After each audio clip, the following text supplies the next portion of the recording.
Hoje eu vim falar de uma doença rara, que poucas vezes discutida, porém acho interessante nós levarmos em consideração, a famosa mastocitose sistêmica. Quando nós estamos na residência, a gente até escuta algumas vezes comentários referentes a algum caso que marcou a residência de algum professor, alguma coisa do tipo. Então, hoje eu vou falar sobre uma doença na qual a proliferação dos mastócitos se encontra disseminada em vários tecidos. Mas para começo de conversa, temos que entender o que seria um mastócito. O mastócito é uma célula que faz parte do sistema imune e que deriva especificamente ou diretamente da célula tronco hematopoética. E ela se diferencia através da interação do mastócito na proteína KIT, que seria um receptor, e uma substância que seria um fator estimulante das células tronco, o famoso CSF. Então, através da interação, a célula tronco hematopoética vai ser diferenciada em mastócito.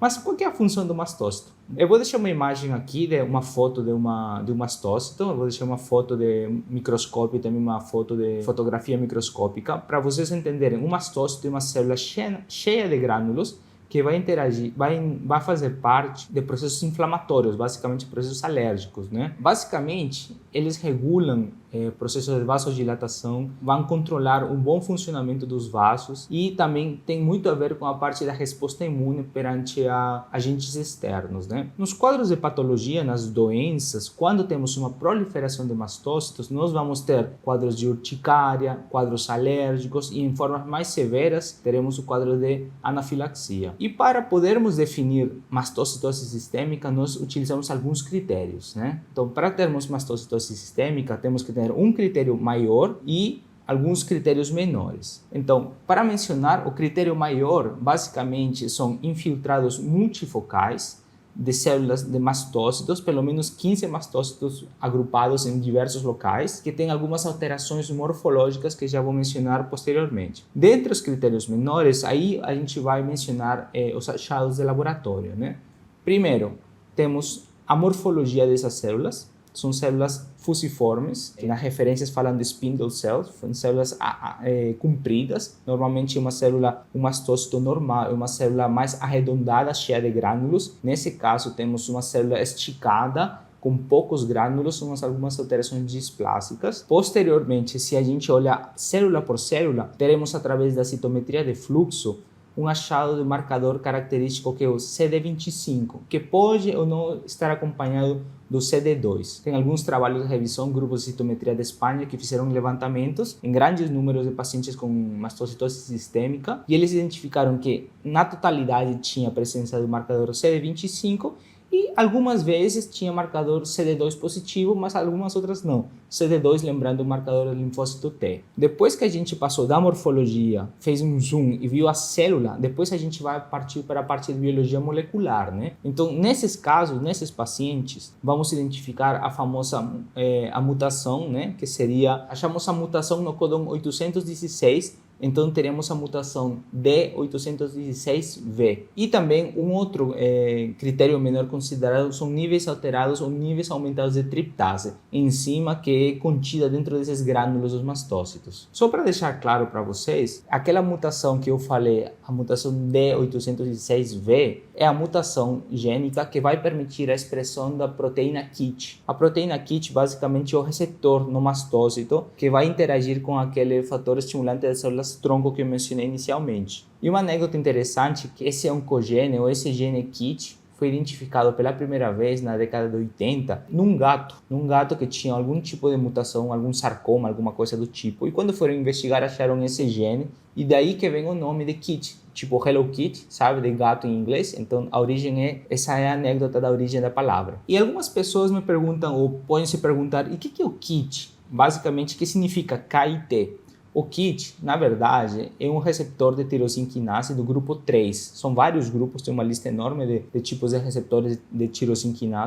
Esse KIT é um receptor do grupo 3. E esse receptor ou esse KIT está presente em diversas células, não é exclusivo dos mastócitos. Entre eles temos outros progenitores hematopoéticos, células germinativas, nos melanócitos e nas famosas células intersticiais de Cajal, ou Cajal, que ficam no intestino, né? Que elas vão fazer parte da fisiopatologia dos tumores GIST também. Como eu mencionei inicialmente, o KIT é a proteína que fica na membrana, na transmembrana dos mastócitos ou das outras células e que vai interagir com o SCF. E para podermos fazer a definição de mastocitose sistêmica, nós temos que ter o critério maior, mais um critério menor ou a somatória de 3 critérios menores. Quando nós falamos de mastocitose sistêmica, o livro da WHO, a classificação internacional, dividiu a mastocitose sistêmica em 5 subtipos, que são os seguintes: mastocitose indolente, smoldering, mastocitose sistêmica associada a alguma doença, alguma neoplasia hematológica, mastocitose agressiva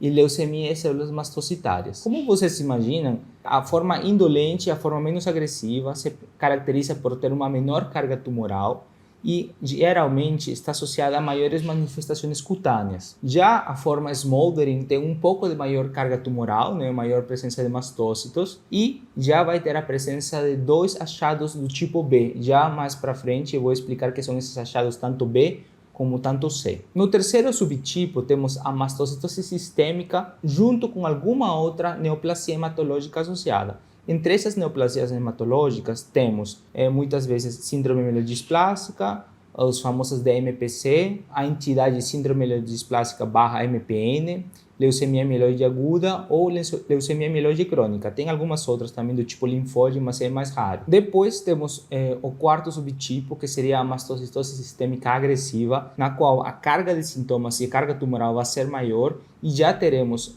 algum tipo de achado do grupo C. E o que é muito importante lembrarmos é que tem um número de blastos ou de mastocitos imaturos que são menos por cento das células na medula, porque a partir de 20% nós consideramos uma leucemia em células mastocitárias. Devemos lembrar que na leucemia em células mastocitárias temos a forma clássica e a forma mais comum. A forma clássica é na qual nós vamos achar no sangue periférico mais de 10% de mastócitos. Já na forma mais comum é a forma aleucêmica, entre aspas, na qual não teremos esse achado no sangue periférico. É interessante mencionar isso porque antes, quando eu comecei a estudar tempo atrás, eu achava que a mastocitose sistêmica se caracterizaria por um aumento de mastócitos no hemograma. E não é bem o caso.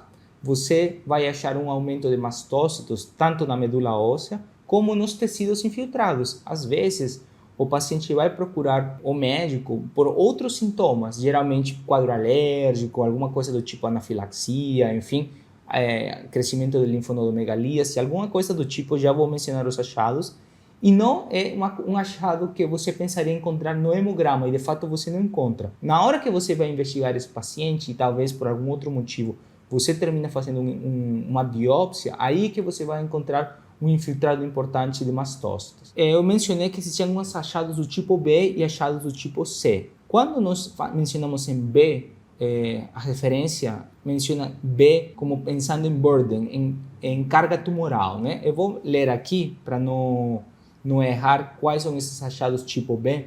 São os seguintes: elevada carga de mastócitos, pelo menos um infiltrado no tecido que tenha mais de 30%, níveis séricos de triptase acima de 200 nanogramas por ml, e teremos achados displásicos nas outras células que não são os mastócitos, porém que não chegam a fechar critério para outra doença hematológica, por exemplo, uma síndrome mielodisplásica. E os achados C de citorredução são achados que já indicam a necessidade de iniciar um tratamento citorredutor. Significa que necessitamos diminuir a carga tumoral de alguma forma. Então, para esses casos, já temos achados de algum grau de insuficiência ou falência medular, né? Teremos anemia, neutropenia, plaquetopenia, significa que a medula já não está funcionando, tem uma doença, um estágio mais agressivo, mais avançado. Teremos hepatomegalia, aumento do tamanho do fígado, já com algum grau de insuficiência ou hipertensão portal. Também teremos a esplenomegalia com hiperesplenismo. Teremos alterações ósseas, osteopenia, lesões líticas, fraturas. E muitas vezes os pacientes, devido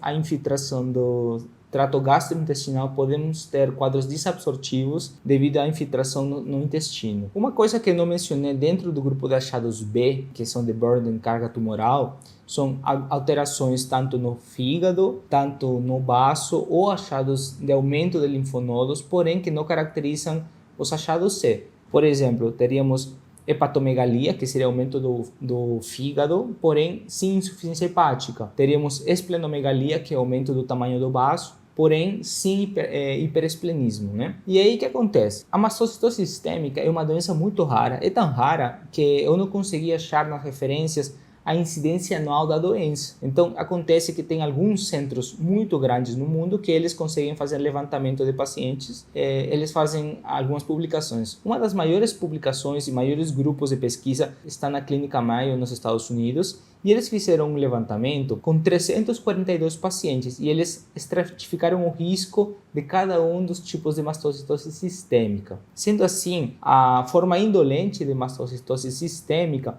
eles avaliaram que tem uma sobrevida em média de 198 meses, que mais ou menos é a mesma sobrevida da população geral que não tem mastocitose sistêmica, para você entender que nessa fase a doença ainda é tranquila, né? Por outro lado, na mastocitose que está associada a alguma outra neoplasia hematológica, a sobrevida já cai para 24 meses. Posteriormente, na forma agressiva da mastocitose, eles viram que a sobrevida vai em torno de 41 meses, e, finalmente, na leucemia de células mastocitárias, a sobrevida é péssima, né? É muito curta, eles acharam uma sobrevida de 2 meses. Então, realmente, quando a doença vira leucemia, é uma catástrofe. Eu vou deixar aqui, em algum lugar da tela, um gráfico onde ele explica as curvas de sobrevida da população geral e cada um dos subtipos. E você vai ver como vai caindo cada vez, em cada linha vai caindo a sobrevida, a que fica mais perto da vertical,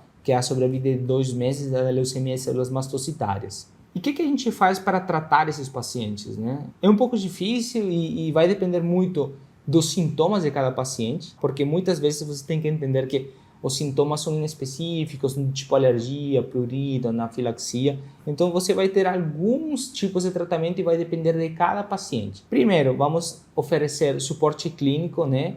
Basicamente, como mencionei, para controlar o prurido, urticária, angioedema, dor abdominal, vômitos, sintomas e assim por diante. Podemos simplesmente observar esses pacientes que talvez não tenham um conjunto de sintomas tão importantes, então você só faz observação clínica e evita expor esse paciente a situações que poderiam induzir anafilaxia. Por outro lado, temos controle específico dos sintomas, aí a gente pode utilizar imunomoduladores, antihistamínicos potentes para tentar diminuir a carga de reação alérgica. Por outro lado, nos pacientes que têm anemia, plaquetopenia, podemos fazer suporte transfusional para esses pacientes. E quando já a doença está realmente avançada, um sintoma mais agressivo, sim, podemos utilizar alguns medicamentos quimioterápicos para tentar citorreduzir, para diminuir a carga do tumor e, eventualmente, podemos tentar fazer inclusive um transplante. O que acontece? Que a evidência ou a experiência de transplante na mastocitose sistêmica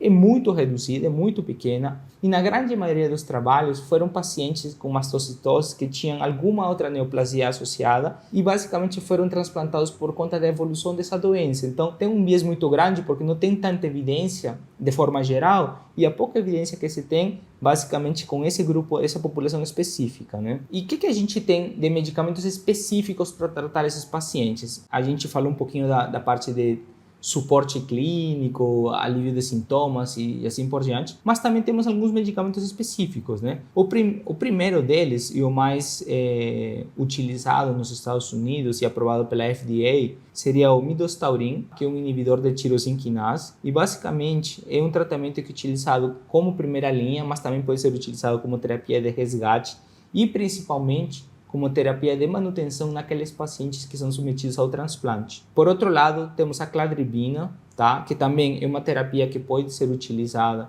como terapia de primeira linha ou terapia de resgate quando outras terapias não funcionaram. Uma particularidade importante é que às vezes nós temos um paciente que precisa de um tratamento imediato para tentar diminuir essa carga tumoral e a cladribina seria uma boa opção. Uma outra droga, uma terceira droga que é mencionada nas referências.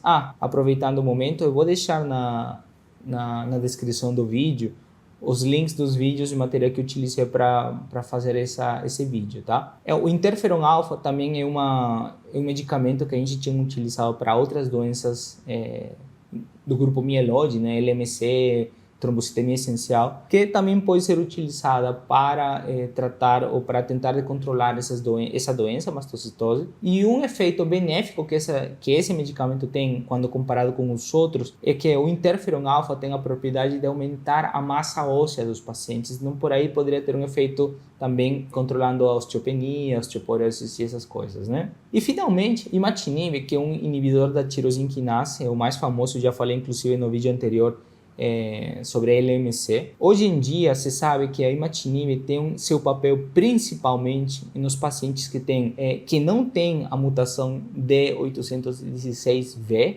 então são pacientes com outras mutações ou que simplesmente nós não sabemos que mutação é. Nós poderemos utilizar o imatinib nesses casos. Bom, eu quis trazer um resumo muito pontual dessa doença, porque eu acho que é uma doença que não é discutida abertamente, é uma doença interessante, é uma doença que às vezes passa batido e quem faz o diagnóstico inicial ou a suspeita são os imunologistas, alergologistas, né? Por um paciente que está com quadros de alergia constante, quadros diarreicos, e aí naquela investigação geral começam a surgir essas hipóteses. Então sempre devemos pensar, porque é uma doença que, se bem pode ter um comportamento indolente muitas vezes, e a sobrevida nesses pacientes é até que razoável, podem ter apresentações muito graves com alta mortalidade, né? Porque esses mastócitos começam a infiltrar coração, intestino e podem evoluir rapidamente para uma leucemia. É o que tinha para falar hoje. Novamente, quem tiver dúvidas, podem deixar comentários aqui no vídeo, também no meu perfil de Instagram que estou deixando aqui embaixo. Estou aberto a trocar ideia com vocês. No que eu souber e puder ajudar, eu vou ajudar vocês.